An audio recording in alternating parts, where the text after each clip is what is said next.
E é isso que vai falar um pouco o nosso próximo painel, que é Inteligência Artificial e Programação nas Escolas. A gente vai ter a Camila Schutte, que é fundadora do Mastertech, professora de engenharia do INSPER e idealizadora do Mulheres na Computação. Ela é formada em Ciências da Computação pela USP e é mestranda pela mesma instituição. Ela vai moderar esse painel. Vamos lá, Camila. Eles se apresentam, né? E ela vai apresentar os outros participantes. Obrigada. Primeiro que os adultos já ficam pressionados, né? Porque é uma clareza aqui no discurso que eu já fiquei um pouco nervosa. Vamos ver. E queria só parabenizar, parabéns, IBM, por ter trazido, acho que os alunos para a discussão, porque normalmente, quando a gente vai em evento de educação, a gente se coloca num ar de superioridade, né? Achando que a gente vai decidir alguma coisa. Então, para mim, foi muito esclarecedor ver vocês falando aqui. Tá? Eu vou chamar os panelistas para eles já virem sentar aqui comigo. Então, o Marcelo Tazzi está na nossa conversa de novo. Uhul. Emílio e Léo, cada um vai se apresentar, pode sentar aqui. Eu não vou apresentar, eles vão se apresentar. E como que a gente vai conversar aqui? Eu li Rubem Alves o final de semana inteiro, pessoal. Então, eu mudei o painel umas 3 vezes. Olha que maravilhoso. Então, por um painel mais romântico, assim como Rubem Alves queria para a nossa educação, vamos fazer o seguinte, eu preparei perguntas para a gente começar a conversa e depois a gente vai abrir para perguntas. Tudo bem? Show! Só para a gente colocar todo mundo na mesma página, eu trouxe alguns dados para a gente conversar sobre programação e inteligência artificial. Tá? Primeiro fato. Escolas brasileiras, as particulares, já começaram a incluir dentro do ensino regular. Então, diferente das eletivas, algumas escolas já têm dentro da grade. Tudo bem? Isso já é realidade no Brasil, não está largamente distribuído, mas já temos exemplos de escolas. Mas em alguns outros países, como Inglaterra, Austrália, Finlândia, Coreia do Sul, Singapura, Argentina e alguns estados dos Estados Unidos, como Chicago e São Francisco, é obrigatório qualquer escola pública ou privada que ele tenha na grade curricular programação. Tudo bem? Reparem que eu não trouxe só os países super desenvolvidos, porque é muito fácil a gente simplesmente achar que é só porque a gente não é um país desenvolvido que a gente pode não pensar nisso. Tá? E acho que ninguém mais duvida, pessoal, que essa escola do século XXI precisa ensinar a gente os trabalhos modernos, né? Ainda que a gente entenda, como Rubem Alves, que educação é romântica, está todo mundo refletindo como que vai ser esse futuro do trabalho. Está todo mundo com um pezinho atrás, menos os meninos que estavam aqui, e a Aninha. Está todo mundo pensando para onde que a gente vai, qual o rumo que isso vai tomar. Tudo bem?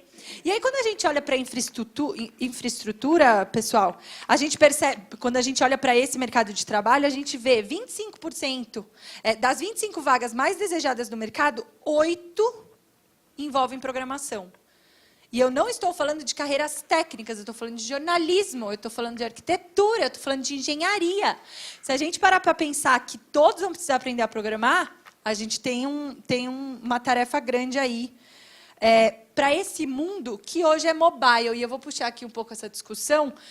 Todo mundo subiu aqui, ó, vi vários celulares aqui. A gente compartilhou a live, a gente está tirando foto, a gente está anotando. Então, a gente já tem uma realidade de convivência com dispositivos digitais que a gente nunca mais vai poder cortar. Vocês conseguem ver algum cenário em que todo mundo vira e fala assim, proibido, ninguém mais, parou agora, não tem mais? Raro. Tá? Dentro das escolas, né? Mas quando a gente olha para a vida moderna, a gente já não consegue mais distanciar isso do mercado de trabalho, por exemplo. Tá? E aí, quando a gente olha, o Brasil hoje tem metade dos usuários mobile da América Latina. Então, estão no Brasil, de todos os usuários mobile da América Latina, metade está no Brasil. A gente tem mais de 90 milhões de usuários de smartphones. E esse número deve crescer pelo menos em 50 pontos nos próximos 3 anos. Desses 90 milhões de usuários, o aplicativo mais usado hoje é para comunicação. Depois a gente vai discutir sobre isso, tá? Mas existe uma informação aí importante. Os brasileiros têm, em média, 63 aplicativos em seus dispositivos móveis. Desses, 36% são jogos. Então, a gente ainda está usando o nosso smartphone para fins recreativos. Tá? Também vamos conversar sobre isso. 87% das pessoas sempre está com o celular, e isso foi declarado, tudo bem? Sem importar a hora do dia, ele sempre está com o celular. 87%, pessoal. E para 80% das pessoas entrevistadas, essa é da Telefônica, essa pesquisa, 80% checam o celular como a primeira atividade do dia. Abriu o olho, virou para o lado, já desliga o alarme e já começa a olhar o celular. 80%. Tudo bem, pessoal? E o brasileiro gasta em torno 4 horas por dia no celular. Enfim, tem um monte de dado aqui que a gente podia conversar, mas eu queria fazer uma rodada de apresentações bem rápida, e já vai se apresentar, tudo bem? E responder uma pergunta, que é, eu queria saber quais ganhos claros vocês veem para o país discutir programação nas escolas. Se isso é uma questão de cada uma das escolas, se é uma questão nacional, se é uma questão dos estados. Me conta aí, o que você acha? Legal, boa tarde, gente. Meu nome é Leonardo. Atualmente, eu sou CEO da EduCode. A EduCode é uma escola nascida em Florianópolis, que exatamente tenta fazer isso, né, ensinar tecnologia e programação para todo tipo de pessoa. E aprendi a programar cedo e vi na minha família todos os benefícios que isso pode trazer para uma família, para um futuro, para uma profissão, né?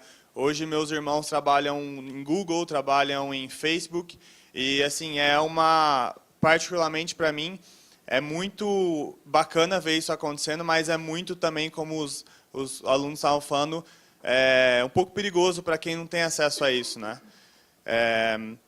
Eu já fui programador, né, e rejeitei de muitas coisas para fazer o que eu faço hoje, porque eu acho que a gente tem que começar a levar mais a sério isso no Brasil e entender que não é uma possibilidade, é uma obrigação.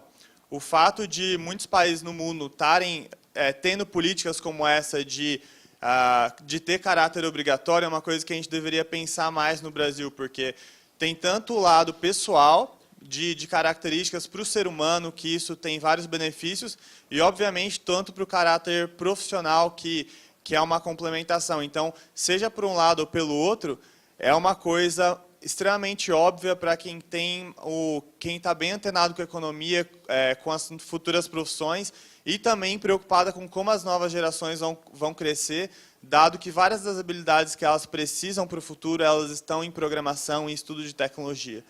Então, acho que mais fundamental. Muito bom. Bem, o meu nome é Emílio Munaro, eu sou o diretor de desenvolvimento global do Instituto Ayrton Senna. Eu milito nessa área de educação há pelo menos 15 anos, quando então eu fui o primeiro diretor de educação da Microsoft aqui no Brasil, e depois eu percorri minha carreira. Eu deixei de ser um executivo e escolhi a educação como carreira. E é por isso que eu estou aqui, eu tenho isso como missão de vida, efetivamente. A minha formação também se iniciou na área de programação, não é? Fiz a minha primeira formação em programação e depois dela em negócios, e aí eu comecei a evoluir. Respondendo a tua pergunta, Camila, eu preciso dizer que eu estou muito feliz de participar disso aqui, principalmente pela visão que essas crianças, um jovem adolescentes, estão trazendo aqui, né? Principalmente a sua preocupação, Ana Luísa, de democratizar isso aqui, porque a minha especialidade é em educação pública. 88% dos alunos deste país estão na educação pública. Portanto, realmente, nós temos o privilégio, né, de estar na educação privada, mas nós precisamos, sim, pensar essa nação como um todo. E ela perpassa pela educação pública. E quando a gente fala da importância da programação na educação pública, principalmente para o atingimento de 88% dos alunos que fazem parte dela, a gente se lembra que o pensamento computacional ele não vai endereçar somente um ou outro tema do ponto de vista da tecnologia.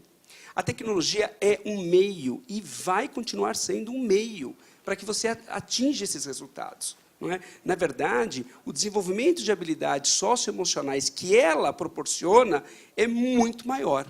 Então, como o próprio Matheus aqui estava explicando para a gente, como vocês, né, o Giovanni e a Ana falaram. Então, o letramento em programação, o pensamento computacional, ele desenvolve a sua capacidade de resolução de problemas. E isso é transversal, independente de qualquer conteúdo que você tenha, seja de matemática, química, física, ou mesmo língua portuguesa ou história. Porque você estrutura o seu pensamento. E, ao estruturar o seu pensamento, você responde às questões do nosso dia a dia e aquilo que ainda nós não sabemos como responder. Bom, pessoal, o que eu posso acrescentar sobre o fato de eu estar sentado aqui, eu sou um cara nascido dentro da televisão e iniciado, na verdade, por uma outra inovação tecnológica chamada vídeo, que é uma coisa que não existia no início dos anos 80, e estou vendo ali um querido colega de jornada, o Tadeu Jungle. No início dos anos 80, só tinham câmeras de vídeo as emissoras de televisão. Então, se inicia um movimento de produção independente de vídeo e, enfim, nunca mais parei de fazer televisão. Mas a educação é uma ficha que me caiu há uns 10 anos, quando eu percebi que eu estou há 35 já fazendo televisão. Quando eu percebi que toda a minha carreira era alinhada com pedagogia, né? E eu estou falando de coisas que são óbvias, como o Telecurso, que é o maior projeto de televisão que eu já participei, que eu fiquei 15 anos, e ainda continuo ligado a ele até hoje, mas outros como as séries Rá-Tim-Bum, que são paradidáticas e tudo mais, e depois, fazendo uma psicanálise profissional mais com calma, eu fui descobrindo que a minha vontade sempre foi meio que hackear mesmo, entender para depois trocar em miúdos, falar numa linguagem mais acessível. Aí que entra um ponto, para mim, muito importante desse debate, quer dizer, como traduzir o que nós estamos vivendo hoje, né, com inteligência artificial, com blockchain e tudo mais, para um público mais amplo, participar disso, para que isso seja realmente uma revolução, né, para que isso transforme a sociedade. Por isso que eu comecei a criar coisas no canal Descomplicado, mas criar coisas também com outros parceiros de instituições, empresas e tudo mais. Para responder rapidamente a sua pergunta, Camila, eu vejo assim, a relevância da gente estudar linguagem de código e inteligência artificial é tão relevante quanto a gente estudar o português, né, ou o inglês ou o alemão, porque a gente amplia o vocabulário, e quando a gente amplia o vocabulário, a gente amplia, na verdade, o jeito que a gente pensa, porque a gente pensa usando linguagens, né, que a gente vai descobrindo, né? É assim que, pelo menos, os estudiosos de pedagogia nos ensinam, né? A gente pensa através de linguagens, seja através do português, que é como eu estou agora tentando me comunicar com vocês, ou, no caso das linguagens de código, você percebe um horizonte gigantesco de coisas que dá para se criar usando essas linguagens. E depois que mesmo que você aprenda pouquinho que eu sou meio faixa branca para faixa amarela, digamos, em programação, mas depois que você tem uma noção do que é código, você entra em qualquer projeto já com uma latitude de possibilidades bem diferente de quem nunca teve a oportunidade de sentir isso, né? Show. E aí já me deixa o gancho para uma segunda pergunta, que é a que normalmente me fazem, que é sobre o gap de acesso e o gap de fluência. Pessoal, qual que é o lance? Muita gente acha, e muitas escolas, e vocês como líderes educacionais, muita gente acha que a gente precisa ter o último computador de última geração, ter o robô para começar a ensinar. Quase todos aqui já andaram pelo Brasil, Brasil e fora, né, Emílio? Olhando essas boas práticas de como que a gente, mesmo com um gap de acesso, pode começar a endereçar esse gap de fluência. E aí eu queria... Vamos fazer uma rodada geral, porque acho que todo mundo pode complementar. Acho que o Marcelo deve ter histórias ótimas do Telecurso. Sei que o Emílio também tem e que o Léo também. Como que a gente pode... Quais são as ideias mais criativas aí que vocês viram de gente que está conseguindo endereçar o gap de fluência, ainda que exista um gap de acesso? Bem, eu acho que esse é um excelente ponto, porque toda vez que a gente fala desse pensamento computacional, a gente sempre se remete à necessidade da infraestrutura. Sempre nós estamos atrelando uma coisa à outra. E não necessariamente nós precisamos fazer um link tão dependente dela. É óbvio que a tecnologia ela tem alguns pré-requisitos no que tange ao próprio equipamento, ou mesmo o conhecimento da linguagem, ou mesmo quando você pensa em acesso, né, de você ter uma banda larga à sua disposição. No entanto, a gente tem percebido no Instituto Ayrton Senna práticas fantásticas, não só internacionais, mas principalmente aqui nacionais. Nós temos um projeto chamado Letramento em Programação, que foi criado em 2015. Ele nasceu, como tudo no Instituto, ele nasce num funil de inovação. O Instituto tem uma área de pesquisa e desenvolvimento, e aí traz a ciência para criar evidências na criação desse letramento. Depois ele passa por uma prototipagem, depois ele passa por uma prova de escala, depois ele vai para a distribuição desse conhecimento. Hoje, um projeto que nasceu em 2015, ele já está com mais de 2.000 alunos em 5 estados e 100% em escolas públicas, Ana. Isso é uma coisa boa. A gente está olhando para esse público que precisa desse acesso. E uma coisa que a gente percebeu, Camila, que é muito interessante. A gente começou a despertar o interesse desses alunos no desenvolvimento de coisas do dia a dia, não é? Mas que não necessariamente eles precisavam de toda a infraestrutura de tecnologia para isso. Então, um caso que eu tenho para explorar com vocês é um caso de Itatiba, no interior aqui do estado de São Paulo, onde alunos do ensino fundamental, anos finais, de 6º ou 9º ano, eles identificaram uma necessidade de fazer acesso, por exemplo, e entender linhas de ônibus dentro da cidade deles, para que eles pudessem se locomover. A segunda necessidade foi que não só eles tinham que ter isso, mas eles disseram, poxa, e aquele que não tem acesso ao pacote de dados? Porque nós somos privilegiados de ter, eles não tinham lá, né? E principalmente alunos, né, de 6º ao 9º ano. E eles criaram um aplicativo que pudesse buscar as rotas dos ônibus de forma alternativa e que funcionasse offline. Então, isso é a resposta que a gente precisa. Isso que é dar conhecimento. O outro passo, respondendo rapidamente, eu tive uma experiência em Singapura, recentemente, com quem a gente assinou um contrato, né, o Instituto e Singapura. Nós somos a organização na América Latina a ter um acordo de cooperação com Singapura para pensar o projeto de STEM aqui no Brasil. Quando a gente fala de STEM, a gente está falando da integração, né, de ciências, tecnologia, de engenharia, de matemática, juntas, por projeto. E mesmo lá em Singapura, onde eles têm uma infraestrutura absurdamente desenvolvida, eles passam pelas dificuldades de como conectar isso. Como fazer com que essas conexões possam ir além do que somente um conteúdo, um desenvolvimento conteudista.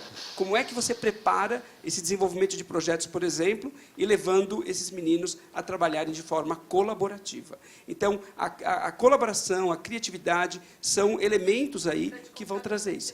Não precisa de computador para ensinar e vai fazer a grande diferença na sua vida. É isso aí. Tem uma coisa do telecurso que eu acho que eu posso compartilhar, que a gente aprendeu com muita batalha, que é não subestimar a capacidade das pessoas que não têm acesso, né? E isso, o telecurso é um projeto que é inicialmente voltado para a classe C, D, pessoas que estão fora da escola, tal, e que não tem como voltar, né? Pessoas que realmente não têm condições, e por isso que ele era veiculado, quando ele era veiculado na TV aberta, 5 da manhã, tal. E aí é até curioso, assim, quando a gente fez as primeiras pesquisas de ver o resultado, as pessoas reclamavam que o programa ia ao ar muito tarde. E aí a gente vê o quanto que a gente é coxinha, né? Porque 5 da manhã o cara já está dentro da condução, né? E aí eles queriam, obviamente, eles falavam assim, por que não coloca no horário da novela? Que é a hora que ele tem tempo, que ele está acordado e tudo mais. Aliás, fica essa dica, né? Que o horário de colocar a educação no horário nobre é muito legal. E no telecurso também a gente aprendeu muito assim, o quanto que, naquela época, que era uma interação, o telecurso continua super ativo, mas naquele início, onde a interação era muito ainda a lenha, né? Eu estou falando de uma emissão, em alguns lugares essa recepção era controlada, então tinha gente que gravava e usava isso depois, e uma apostila que os caras compravam na banca de jornal, né? Então, com essas ferramentas todas, o resultado da primeira onda do telecurso é excepcional. A gente tem 6 milhões de brasileiros que foram aprovados no supletivo usando o telecurso. Então, essa coisa de não subestimar a capacidade das pessoas se virarem, entendeu? Eu acho que é bastante importante, e, inclusive quando se fala de realidade virtual ou se fala de inteligência artificial, porque se tem uma coisa que o Brasil tem uma virtude que eu acho que nós precisamos acentuar, é a criatividade diante da dificuldade, né? E a palavra, nós temos uma palavra que traduz isso, que é gambiarra, né? Eu gosto de dizer que a equação da gambiarra para mim gambiarra igual dificuldade mais criatividade, né? Nós não paramos diante da dificuldade, a gente sabe abrir um motor de um Fusca e trocar e botar uma peça de um liquidificador. Aquele de liquidificador que o Matheus não usou, a gente usa para fazer o motor do Fusca funcionar. Eu ouvi aqui alguém falar da França, por exemplo, quando nós falamos de impedir, né, o uso de equipamento dentro da escola. Então, a França, para mim, é um exemplo, assim, eu não digo a França apenas, mas assim, existe uma reação à tecnologia em algumas culturas, especialmente na Europa, que aqui é o contrário. E quer dizer, lá eles até podem se dar esse luxo, porque tem tanta disponibilidade, né, de recurso, que tudo bem, eu não vou usar agora, mas ele sabe que está ali na esquina. Aqui onde a gente não tem os recursos, a gente foi sendo treinado desde pequeno a resolver essa falta de recursos, fazendo os cursos online, tendo acesso às ferramentas nos seus níveis que foram falados aqui, né? Tem níveis de Watson, tem níveis de cursos mesmo online que a gente vai se virando. Ou seja, com o telecurso eu aprendi a não subestimar o público que eu atendia. Então, é bem interessante entender que o gap existe, o gap realmente é muito grande, mas tem o lado bom disso, assim, a receptividade que a gente tem indo em escolas tanto privadas, mas também públicas, é simplesmente gigantesca, né? Hoje em dia, os alunos eles estão ávidos por uma mudança, inclusive em metodologias de ensino, né? A parte que a tecnologia ela pode entrar para resolver muitos desses pontos, pode, primeiro, ter muito impacto e, segundo, tem muita receptividade. Então, um dos grandes desafios que eu vejo é, por exemplo, treinamento de professores, né? Uma coisa que a gente já está olhando bastante, tentando resolver. Então, por exemplo, a gente na EduCode tem iniciativas para também colocar programação e tecnologia em grades de escolas, e hoje a gente já tem próximo de 2.000 alunos nesse modelo em escolas também, né? E estamos tendo uma receptividade muito boa. E outro ponto interessante, exatamente seguindo isso, é que assim, ensinar programação não é fácil, né? Não é fácil. Sabe, a gente sabe aqui no Brasil a dificuldade que a gente tem de ensinar matemática, por exemplo, e fazer com que os alunos se interessem. Mas o ponto é que a programação ela pode quebrar alguma dessas barreiras, ela é complexa, mas ela é muito interessante para as novas gerações, né? Então o gap está aí. Eu acho que, Camila, é muito da gente fazer barulho sobre isso, né? Igual o mundo inteiro está fazendo, e colocar assim, a gente sabe que as escolas, né, elas são um pouco conservadoras no sentido de inovações, mas o mundo está aí para mostrar que a gente precisa muito fazer isso, e não tem um manual de como fazer isso. Esse que é o ponto. Eu acho que limita um pouco essa ideia da fluência, porque você precisa desenvolver material, você precisa treinar professor, você precisa, sabe, acertar a metodologia, fazer aulas engajantes e construir um currículo, né? Esse que é o ponto. Eu acho que para realmente você atingir uma fluência digital, não adianta só você, sei lá, ensinar Scratch, né? Ensinar Scratch é só a pontinha do iceberg lá, né? E outra coisa, programação é muito legal, mas o universo do que um jovem, do que o mercado, do que a sociedade pede hoje não é só aprender programação.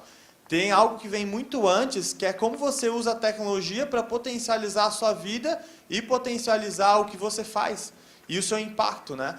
E hoje em dia a gente ainda não tem esse passo mais básico ainda, que é a população como um todo entendendo, usando e ser confortável usando tecnologia. Eu que já conversei com, por exemplo, centenas de mães, por exemplo, na EduCode, e muitas elas vêm com essa dificuldade, pô, eu só sei usar o WhatsApp, né? Só sei usar o WhatsApp. Então, eu quero que vocês me ajudem, porque eu não sei o que fazer, né? Então, até mesmo com a grande maioria da população, a gente precisa mostrar por que isso é importante. Eu acho que o nosso maior gap de isso é mais falado em escola, isso é mais falado em sociedade, isso é mais falado, é realmente mostrar a importância. Tem esse choque de gerações, né, que os novos só querem tecnologia, né? E quem não cresceu nesse mundo de tecnologia não consegue entender exatamente todo o potencial que isso tem, né? Essas novas gerações, às vezes, nem entendem o impacto que vai fazer no futuro deles e o tanto de possibilidades que isso vai ter na carreira e na vida deles, né? Mas é simplesmente gigante, né? Então, acho que um ponto, a gente não pode deixar essa parte do hardware, essa parte do internet, computador, etc., frear, principalmente a gente está falando sobre educação e tecnologia, frear qualquer tipo de movimento, porque isso é realidade.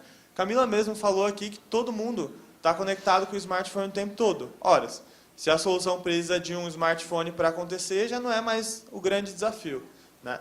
Então, é muito da gente pensar em, cara, como que a gente vai mobilizar de verdade governos, escolas e realmente os pensadores, diretores e afins, né? Porque, gente, o mundo inteiro está fazendo isso, né?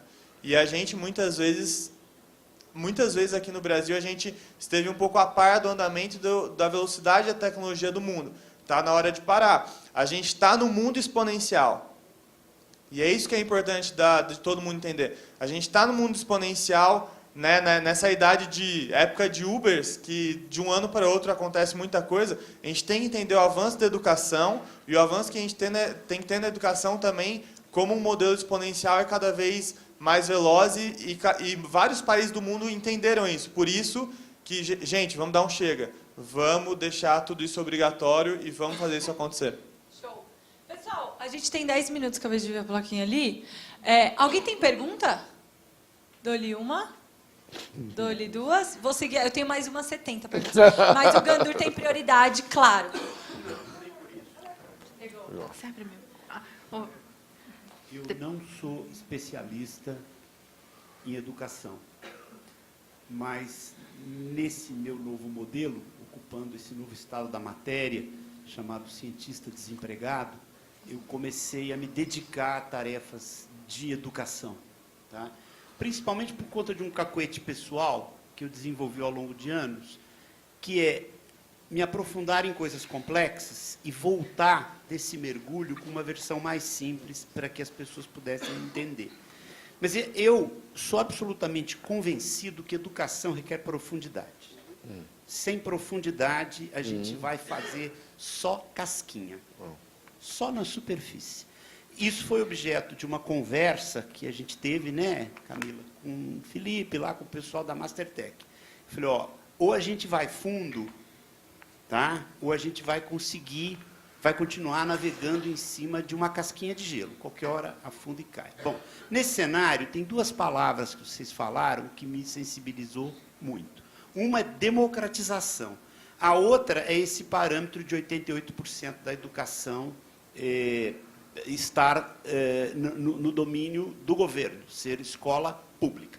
Aí, vamos conectar isso que vocês falaram com dois outros pontos. Jornal Nacional de sexta-feira que diz que 3 em cada 10 brasileiros são analfabetos funcionais. Mas eu estou na base da pirâmide. Tá certo? Estadão de hoje repete a mesma matéria. 3 em cada 10 brasileiros são analfabetos funcionais. Continuo eu na base da pirâmide. E a gente vê o cenário educacional brasileiro que produziu duas indústrias. Uma de fabricar escolas de ensino superior, está cheio de uni-esquina, né? Cada esquina tem uma, tá? E também de fabricar outros tipos de profissionais mais perigosos, tá ok? A pergunta é essa, será que nós não estamos exportando esse modelo de produção de analfabetos funcionais da base, tá? Para o topo da pirâmide educacional? E eu não estou falando do Dante, nem do Colégio Santa Cruz, cujos alunos foram lá trabalhar com a gente. Obviamente, são escolas excelentes, tá? Pela sua própria natureza. Porque se a gente exportar esse modelo para cima, por incrível que pareça, vai ficar pior do que está. Eu posso falar? Muito grato aí pela sua Desculpa, colocação. eu não resisti em fazer essa provocação. Claro. Quando eu cheguei aqui, encontrei o Mauro, ele falou, o que você veio fazer aqui? Eu falei, polêmica. Claro. Veio no lugar certo. Eu preciso dar alguns dados para vocês, porque senão vai ficar muito vago aquilo que nós vamos falar. Eu acho que vocês vão ficar chocados. Em primeiro lugar, nós temos em torno de 60 milhões de estudantes no Brasil, de 207 milhões. Então, nós temos praticamente a França aqui dentro, só de estudantes. Segundo, 53 milhões estão na educação, o que a gente chama de educação básica, que vai desde da educação infantil até o ensino médio. Desses 53 milhões, 88% deles estão na educação pública brasileira. Agora, o dado que mais deixa a gente alarmante e deixa a gente alarmado e triste é que, se eu perguntar para a Ana, de 10 amigos seus que entraram com você na escola, quantos vão se formar no ensino médio? Provavelmente você vai me dizer todos. Aqui na educação pública, só 5 se formam. De cada 10 alunos que entram na educação pública brasileira, somente 5 se formam. 50% deles, eles deixam de estudar no meio do caminho, não é? E daqueles que se formam, só 30% deles têm conhecimento adequado em matemática, em língua portuguesa, e só 10% deles têm conhecimento adequado em matemática. Então, a sua resposta, sim, nós estamos exportando esse modelo da base para cima. E aí a conexão com que o nosso tema aqui é o seguinte: o que a gente consegue com tecnologia? A gente consegue fazer, em primeiro lugar, esse menino não desistir de estudar. Por quê? Porque a aula fica diferente. O Matheus trouxe isso aqui. A Ana e o Giovanni falaram isso. A aula de matemática, ela passa a ter um outro significado. E no momento que você dá significado, eu quero continuar aprendendo. E se eu continuo aprendendo, eu não faço evasão escolar. Portanto, eu não vou para fora da sala de aula, vou me estabelecer e vou ser aquilo que eu quiser. Porque você pode ser aquilo que você quiser. Em segundo lugar, e o mais importante em relação a essa evasão, você diminui uma série de outros índices que eu poderia falar a tarde inteira aqui, não é? Como, por exemplo, a distorção em idade série que nós temos no país. Hoje, acima de 40%. Alunos de 14 anos que estão na 5ª série. Isso é uma realidade nesse país.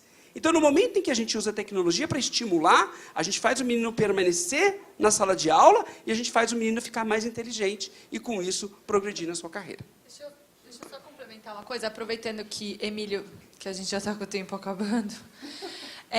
Queria só direcionar, acho que o Emílio já trouxe uma perspectiva sobre onde entra a tecnologia na educação. Óbvio que inteligência artificial é importante enquanto conteúdo, mas como é que ela pode ajudar a gente a resolver esses problemas? Acho que o Emílio trouxe evasão escolar e idade série. Queria saber um pouco do Marcelo e do Léo, para a gente encerrar, o que vocês entendem que inteligência artificial, que realidade virtual, realidade aumentada, como que elas vão entrar em educação? Vai ser só como conteúdo? Ou a gente vai conseguir resolver outros problemas? E quais são esses problemas? Camila, tem muitas perguntas vindo do Facebook, a gente tem mais de 500 pessoas online. E uma pergunta para complementar vocês, a Cristina Luz faz. Se a maioria dos professores são mulheres, por que elas encaram a programação como um obstáculo? Como tratar crença limitante, mostrando as vantagens e trazer essas mulheres para a tecnologia? Achei importante a gente colocar isso. Obrigada. Vai lá. Eu achei mais importante ainda. Show de bola, bastante coisa. Eu morei nos Estados Unidos antes de decidir que era a EduCoach que eu queria como propósito para a minha vida, né? E lá a gente tem exatamente essa questão. Naturalmente, na sociedade, as meninas, principalmente, entendem que elas podem ter um futuro na área da tecnologia, né? Eu acho que uma coisa que a tecnologia também pode trazer é exatamente isso no Brasil, a gente precisa muito. Por quê? E exatamente na nossa vivência de EduCode. A gente tem muito mais matrículas de meninos do que meninas, né? Mas quando a gente coloca o modelo que realmente é dentro da escola, a gente vê, sabe, pessoas e cases incríveis de meninas sendo criativas, usando a arte para fazer o que quiser, sabe? Tendo mais empolgação de aprender as matérias. Então, acho que junto exatamente com essa linha também da realidade virtual que eu vou falar. Né? Eu acho que o ponto é assim, a gente tem um problema na nossa sociedade de totalmente concepção inadequada, equivocada. Né? O lugar de mulher é sim na tecnologia, a gente inclusive dá bolsas e várias outras coisas, mas esse é outro ponto. E eu acho que, principalmente, por exemplo, com realidade virtual e também novas metodologias, eu acho que isso que é importante deixar frisado aqui.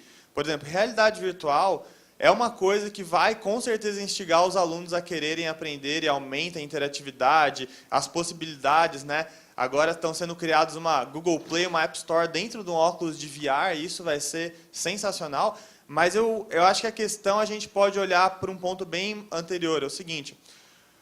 O grande problema, eu acho que, inclusive de evasão e afins, ele está muito alinhado à forma que a gente ensina também. Né? A gente, por exemplo, quando parou para repensar, e eu também acredito que a educação não é casca, tem que ir lá no fundo da questão e entender por que jovens não estão querendo ficar na escola e repensar o modelo de metodologia que a gente tem dentro de uma sala. Né? Eu fiquei mais de um ano estudando antes de começar a EduCode sobre por que a educação no Brasil tinha problemas, né? E por que, por exemplo, tinha países como Finlândia que as pessoas adoravam ir para a sala de aula. E o grande ponto, exatamente, para resolver grande parte disso, está na metodologia. Né? O nosso modelo, hoje em dia, de sala de aula, ele envolve educação por projetos, ele envolve gamificação, ele envolve storytelling, ele envolve aprendizado ativo, aprendizado prático, etc. E eu acho que está na hora da gente aproveitar esse pensamento que a gente está tendo de tecnologia, e a tecnologia ela ajuda a gente a pensar uma metodologia nova e um pouco diferente, mais alinhada com o que as novas gerações querem. Eu acho que nosso modelo atual de educação ele é um modelo muito imposto. Né? Ele é um modelo muito imposto. As crianças têm que ficar passivas na sala de aula e os professores discursam. Sabe? Estimula quem isso? Né? Quando a gente realmente aprende alguma coisa fixa, a gente está aprendendo, a gente está praticando aquilo, né? A gente está praticando aquilo. A gente fala isso até em universidade, a gente tem esse tipo de problema, né? Eu também sou engenheiro, eu estou triste porque daqui a pouco os arquitetos, né, vão tomar meu lugar, como você, Tass, mas voltando ao cerne da questão, acho que é muito uma questão da gente pensar na tecnologia e repensar um pouco o modelo educacional olhando para os jovens, né? Olhando para os jovens. Por exemplo, quando a gente vai criar uma empresa, a gente não pensa no nosso cliente, tenta satisfazer e entregar sucesso para ele. O nosso modelo de educacional ele não é feito olhando para os jovens. E os jovens de hoje em dia são muito diferentes dos jovens de pouco tempo atrás. Né? E a gente está vendo aqui. Né? Então, a gente precisa repensar, e a gente tem grandes cases de educação hoje no mundo, e aqui no Brasil já não está longe da gente, de jovens que amam a educação, amam estar dentro de uma sala de aula. Lá na EduCode, por exemplo, 95% dos nossos alunos acham excelente ou muito bom. A gente tem aluno puxando o pai da cama para ir sábado, 9 da manhã, estudar. Sábado sim, sábado também. Né? Então, muita questão não é o conteúdo, não é ensinar a tecnologia. Ensinar a tecnologia os alunos querem. E já ajuda, inclusive, outras matérias da escola. Mas é muito a forma. A gente precisa perguntar para os jovens também. O que eles querem? Né? E acho que esse é um grande ponto que estimula os jovens não se sentirem representados ou não se sentirem adequados ao modelo de ensino que está sendo e ter evasão escolar. Né? Beleza. Ó, eu quero reforçar o que os meus colegas aqui levantaram num viés que é o seguinte.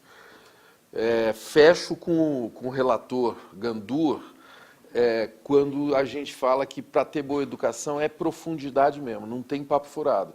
Tem que ter a coisa mais... A gente tem que ser ambicioso. No conteúdo e nos recursos, nas formas, na realidade virtual, seja, enfim, onde quer que a gente vá buscar recurso para contar as histórias que têm que ser contadas. E o que eu acho muito bacana da gente chegar agora nesse final é que dá para recuperar uma coisa que a Camila trouxe lá no começo, que é Rubem Alves. Assim. Então, eu vejo o quanto que os pilares que alguns educadores, como Rubem Alves, como Paulo Freire, fincaram, eles são uma pista para essa educação que está aí, porque se temos esse quadro tão dramático, que já foi pintado aqui, de um modelo ruim ser jogado para cima, eu acho que a gente tem que agora ser muito ambicioso, entendeu? E entender que com essas ferramentas é possível, sim. Eu sou muito otimista nesse sentido. Numa terra arrasada dessa, você pode desenhar uma nova forma de tornar acessível coisas que quem vai fazer essa revolução são as pessoas que vão usar as ferramentas, né? Não tem nenhum, não é por lei que a gente resolve as coisas. No Brasil a gente tem essa mania, não vamos fazer uma lei que vai resolver. Não, tornar acessível coisas que as pessoas vão usar. E aí, para finalizar, eu quero lembrar um drama que a gente viveu, tanto no Rá-Tim-Bum quanto no telecurso, que é a resistência dos especialistas, dos professores, com relação ao lúdico. Porque quando a gente fala de realidade virtual, de inteligência artificial, de tecnologia, muitas vezes, eu estou me colocando aqui dentro dos especialistas também, tá, gente? Assim, a nossa função, nós que temos responsabilidade, é falar, ipa, será que isso daqui não vai tornar a educação muito rasteira, muito rápida, ou sei lá, tudo que é atribuído à tecnologia, né, muito superficial e tudo mais. E nos dois exemplos, no telecurso e no Rá-Tim-Bum, o resultado, que foi um assunto que nós falamos aqui hoje, que eu falei com as crianças aqui no início, com os meninos, é que mostrou que não. Então, no caso do telecurso, quando havia muita dúvida sobre aquela linguagem que a gente estava propondo, que era uma linguagem que misturava teledramaturgia com notícia, enfim, com aquela cara do telecurso bem diferente de uma coisa professoral, de uma lousa, de alguém que sabe tudo para alguém que não sabe nada, né? Eu tive a felicidade de conhecer professores que visualizaram essa luzinha, e uma delas foi uma mulher, a professora Reiko, de Química, vejam bem, o curso mais difícil. Eu falei, como que nós vamos ensinar Química para a classe CD na televisão, com aulas de 15 minutos, sem ser superficial? E quando a gente estava lá tentando falar que a gente queria fazer cenas que poderiam ser engraçadas, mas elas iam ter com o dia a dia das pessoas, e o dia a dia, né, que é puro Paulo Freire, né, que é a vida que iria tornar a química algo relevante, o cara ia querer aprender química. Essa professora teve um estalo, falou, deixa comigo, eu vou mudar todo o material didático para vocês trabalharem.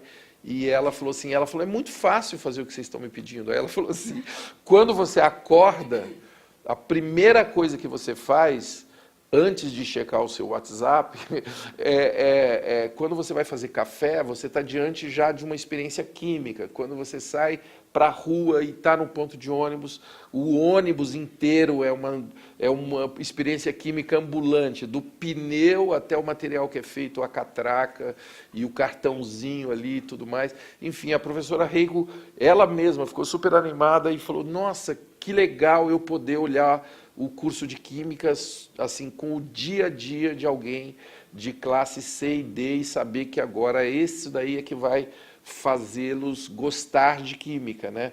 E o curso de Química, que foi o primeiro que a gente conseguiu fazer dentro desse novo modelo, no primeiro resultado dele a gente teve 80% de aprovação e calamos a boca e acalmamos muito aqueles corações.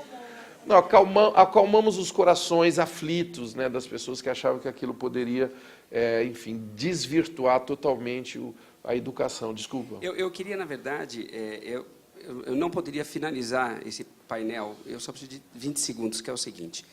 A gente ainda tem uma grande equação. A gente tem uma educação do século XIX, com professores do século XX e alunos do século XXI.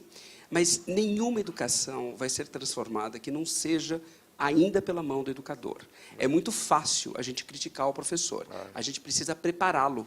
A gente vai precisar preparar porque o professor, ao entrar na sala de aula, ele fecha a porta. E o que ele quiser fazer lá dentro, ele vai fazer.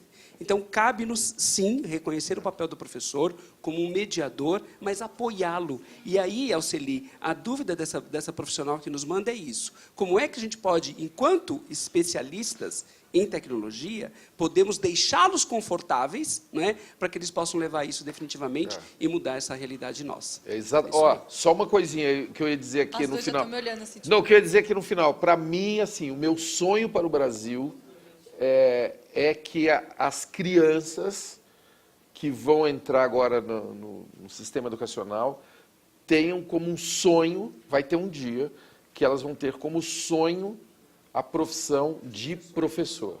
Aí a gente conseguiu alguma coisa. Marcelo, menos de 2% hoje dos alunos querem ser professores. Por favor, tornem-se professores. Vocês vão ajudar a salvar essa nação. Show, pessoal. Queria primeiro agradecer aos nossos panelistas, vocês, e acho que se tem uma mensagem que a gente tem que deixar aqui, é a mensagem de tecnologia enquanto emancipação e não enquanto gaiola. De novo, usando o Rubem Alves, em vez de a gente olhar para a tecnologia, para a inteligência artificial como uma gaiola, vamos olhar para a tecnologia como asa, como essa possibilidade da gente emancipar nossas crianças, nossos professores, nosso conteúdo, nosso país. Tá bom? Obrigada, pessoal. Valeu.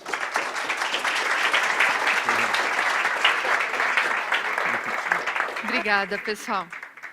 Tá, coincidência ou não, na minha primeira profissão, depois essa é uma outra história, já tive várias, eu me encantei pela química e foi o que me trouxe para ciências, e realmente, para mim, a tabela periódica foi a primeira tecnologia que entrou na minha carreira.